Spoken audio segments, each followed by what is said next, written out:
Sly Cooper, Rise of Vexen. Chapter 3, Part 1.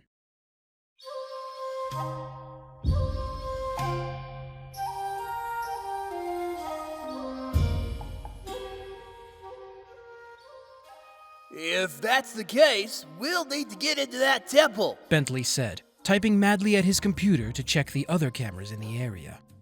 How are we supposed to do that? We can't just walk through the front door. Vexen pointed out, checking her equipment and ensuring that she had her shades. Ivan placed a hand on Vexen's shoulder. Normally, I would agree with you, Inspector. However, in my experience, a temple such as this is open for anyone to pray. There shouldn't be anything preventing our entrance through the front. Vexen raised her eyebrow as Bentley thought it over, when Murray spoke up. I think I still have Madame Geisha's outfit from when we went to see Ryoichi. Murray exclaimed, jumping into the van and beginning to look for his famed costume.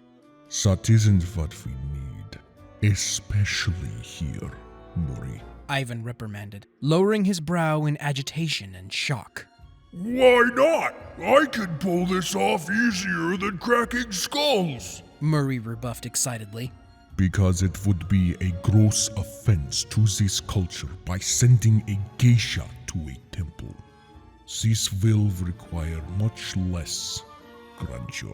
Ivan scolded, making Murray shrink back slightly. Ivan took a breath and pinched the bridge of his nose. I'll go see what I can. He huffed, walking down to the street.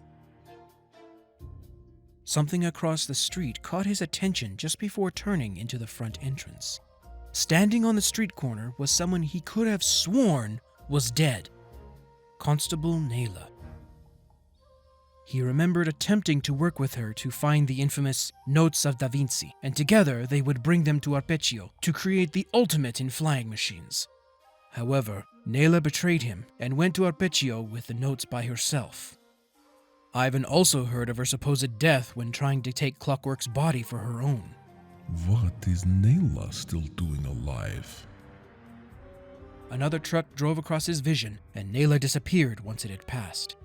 Ivan tried to find her again, but Bentley's voice centered his attention back on the mission. Hey, Ivan, are you all right? Why'd you stop? Bentley asked. Ivan looked around a bit more before shaking his head. It's nothing. I'm heading in now, He said, quietly walking up the steps, taking in the tranquil sights around him. As he walked up the stairs, he saw no sign of where those trucks had gone, making his way to the offering box once he reached the top. Upon reaching the main building, Ivan tossed a few coins in, clapped his hands, and bowed his head. He noted the coins sounded like they clattered in a ventilation shaft, while warm air seemed to rise from it. Ivan was about to peer into the box when a baboon approached him. Can I help you, sir? Finishing his prayer, Ivan looked over at him and noticed his shoulders were tense and something hidden in the monk's sleeve. Something about his mannerisms made Ivan feel wary. I came here to pray to my ancestors, Ivan replied. The monk raised his eyebrows and gripped his shoulder. I'm afraid the shrine isn't open to the public, so I must ask you to leave. Ivan looked down at the monk's hand and studied the strange scar on his thumb. Additionally, Ivan noticed this monk was wearing a relatively high-pointed hood over his head. He seemed familiar, but was just beyond Ivan's reach. Why? I am simply here to... The monk cut Ivan's protest short and forcibly turned him around, half pushing him to the steps, walking him to the road. Please, do not come here again. I would hate to use more effective methods, The monk said, turning around and walking back up the steps. Ivan felt bewildered. Something was going on in that temple, and it was big enough that he wasn't allowed anywhere near it in the first place. Ivan, are you there? Bentley's voice came over the comm. I'm here. What is it? My thermoscopic scans turned up something very unexpected. Bentley replied. Ivan raised an eyebrow and waited for Bentley to continue. There was a rather suspicious heat signature coming from the altar where you threw in your offerings. Almost like it was an exhaust vent or something. The coins did sound like they were in a ventilation shaft when I threw them in. Let me return to the hideout before we discuss anything. Something tells me we are going to be under careful watch, Ivan suggested. Something strange was going on, and if his master was a part of it, Ivan wanted to know.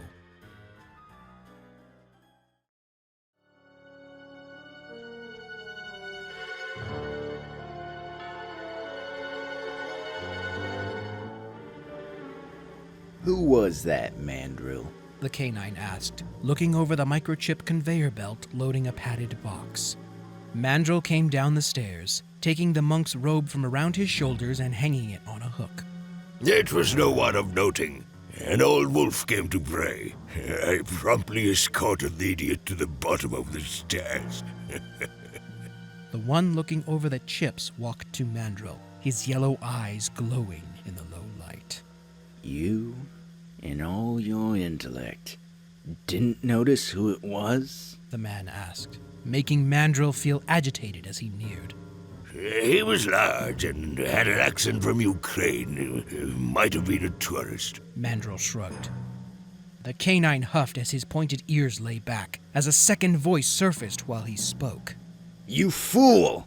That was Ivan Castor. He's the one helping the Cooper gang and their newest member, Vexen. She's the one that destroyed the steel factory. Mandrill found himself pinned against the wall as two giant gorillas walked up. Hey, take it easy there, boss. Remember, we kinda need him, one of the gorillas suggested. The canine turned back and narrowed his eyes. Anger began to permeate all of them as though it were radiating from the canine.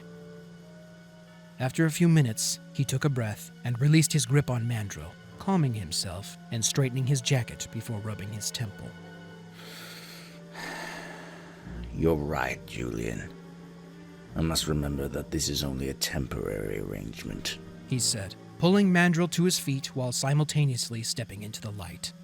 I just want to make sure that you remember your end of the deal, Darius Hunter. Mandrill growled.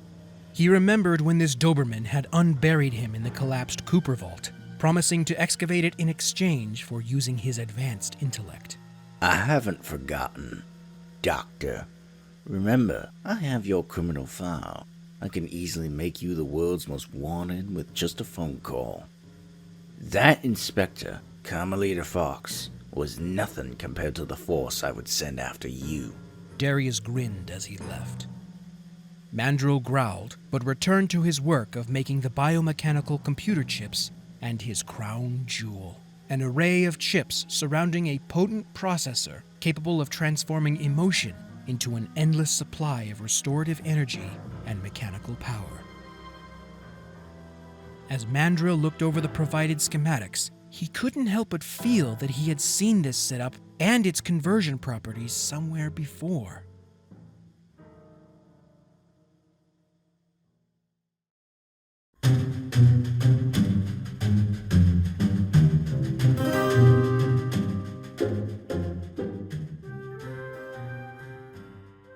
All right, I was able to get some dirt on this temple, and my sources say a visitor knocked out the head monk and took it over. The same visitor was said to overpower the monks as well. That was 7 months ago, and none of them have been seen since, Bentley explained, showing pictures across his holographic projector as he usually did. There is also a new Interpol graduate on the case, following leads of black market electronics transported in high-end sculpture forgeries. With a swipe of his hand, Bentley brought up a picture of the famous Venus de Milo, but with some slight deformities. The next photo he brought up made Vexen chuckle in recognition. Bentley, can you zoom in a bit? She asked, stepping closer to the screen as the gears whirled within her mind, trying to figure out where she had seen someone so familiar looking. Holy camotes! That's Detective Winthorpe. She exclaimed, looking over the trim and well-built weasel he had become. Winthorpe? Who's that? Murray asked, looking over the picture again. Vexen chuckled to herself, seeing one of her shock pistols strapped to his leg. Jonathan Winthrop was a shy intern working at my Interpol office while I was there. Some of the other co-workers told me I should talk to him because apparently he had a huge crush on me. I was always so busy chasing after Sly, though. I can't help but wonder now if I should have talked to him at some point to let him down easy. Vexen mused when Murray put a hand on her shoulder. Don't worry, Vexen. Look at him now. I'm sure he's doing fine, He said. Vexen flinched a bit as he spoke. She still was getting used to how loud Murray would talk, especially when it happened right in her ear. Ivan stepped forward and pointed to the screen. Bentley, you said this officer was in town? That I did. Perhaps Winthrop knows a thing or two about what's going on in the temple. Bentley replied, putting away the projector and turning to the others. However, getting into the police station won't be easy. The security is pretty much top of the line here, especially in the heart of Tech Central Japan. So here's what we're going to do. Murray and I will go to the power station. I'll hack the security so that Murray can get in there and damage the generators. Ivan and Vexen raised their eyebrows as they listened to Bentley's confident plan. And how exactly does this help us? Vexen asked. Bentley pushed up his glasses and grinned on the side of his mouth. You and Ivan will be waiting at the top of the police station. When the generators stop, you will have 30 seconds to get through the vents and into the southernmost part of the building. My scans indicate this is near where they keep the prisoners, and is a relatively low security area. Once inside, Murray and I will come back here and guide you through the rest. Ivan chuckled, putting a hand to his forearm with a grin. What's the matter, Ivan? Don't think we can pull this off? Murray asked. No, that's not it at all, my friend. It's just amazing how much simpler things seem when you have someone to do the majority of the hard thinking for you. The four of them parted ways, understanding their missions. Vexen and Ivan leapt to the rooftops while Murray and Bentley made their way through the streets as fast as they could, careful to avoid the heightened security around the area. But as they neared the power plant, Bentley saw he would need to alter his approach. What's the matter, Bentley? Oh, I'm sorry to say, but my plan was premature to break into the power station. That's an Ori Halcud 4500 model door at the front. There's no way to hack it. I've tried, but the algorithms keep changing at 15-second intervals. Not even my speeder code is fast enough. We need more time to plan this out, Bentley said, hanging his head in defeat. Murray put a hand on his shoulder and chuckled. Don't you worry, pal. You forget. The Murray is an unstoppable destructive force of destruction. Murray grunted, flexing his arms hard as the threads of his shirt groaned and popped in protest. Murray, I think even you don't have the strength to break down that door, Bentley argued. Watch and learn, chum. I picked this up in the wrestling ring, Murray growled, pulling his gloves further over his hands and walking confidently up to the gate. Bow before the fury that is the Murray! He shouted, pulling back his fist as it began to shake and swirl while flames roared around his knuckles. Murray hurled his fist hard into the door with a step forward, causing a low metallic note to resonate through the air.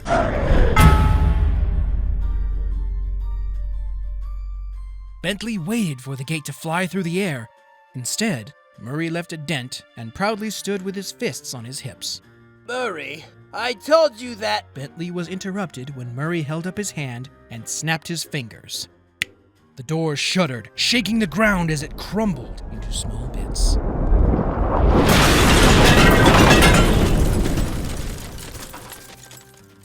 What? How? What did you do? Bentley asked in surprise. It's something I came up with when I finished training with Master Guru. It's kind of complicated, so I'll tell you more once we finish here, Murray urged as the two of them ran inside. Bentley wheeled to a computer terminal, the arms of his wheelchair clamping down on the keyboard as he began to work his digital magic.